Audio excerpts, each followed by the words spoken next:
طرف سے باہر ملکوں میں بھی میچ کر رہا تھا، کمپٹیشن کر رہا تھا. اور جب 15 اگست ہو گیا تو افغانستان کو طالبان نے ٹیک اوور کر لیا تو حالات بہت خراب ہو چکا. میرے جان اور میرے پر بہت خطرہ تھا. تو میں 2 اور 3 دن میں اپنے گھر میں چھپا تھا. جو حالات کو میں نے دیکھ کر اس کے بعد میں نے ڈیسیشن لیا کہ اگر ہو سکے ایک راستہ ہو جائے میں افغانستان کو چھوڑ کر پاکستان جاؤں. قندوز سے میں کابل آ گیا، کابل سے میں قندھار گیا. ان راستوں میں تو بہت زیادہ پروونس بھی ہے، اس میں سب طالبان تھے، لیکن میں نے وہ جو اپنا فیس دوسری طرح بنایا تھا جو میرے کو نہ پہچانے.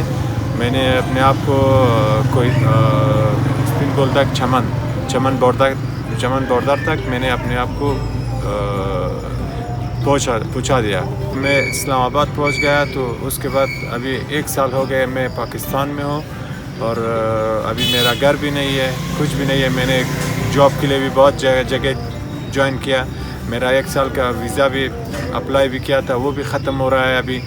اور دوسری ویزے کے لیے بھی ہم ایکسٹینشن کر رہے ہیں، وہ بھی نہیں ہو رہا ہے. ہم لوگوں کے ادھر بہت ایشو زیادہ ہے. پہلے جب میں ادھر آیا تو میرے پاس تھوڑا سا سیونگ تھا. جو ایک گھر کو میں نے کرایہ پر 20,000 لیا تھا، اس کے بعد گیسٹ ہاؤس میں رہتا تھا.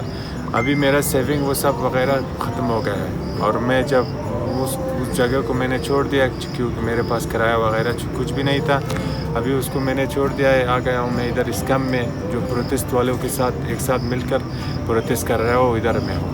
UNHCR سے ہم لوگوں کے یہ ڈیمانڈ ہے کہ اگر ہو سکے کوئی کنیکٹنگ یا رابطہ وہ ایروپین کنٹری سے یا پھر امریکہ سے یا پھر کینیڈا سے کرے تو ہم لوگوں کا ایشو ادھر سے ختم ہو جائے، ہم لوگ ادھر شفٹ ہو جائے.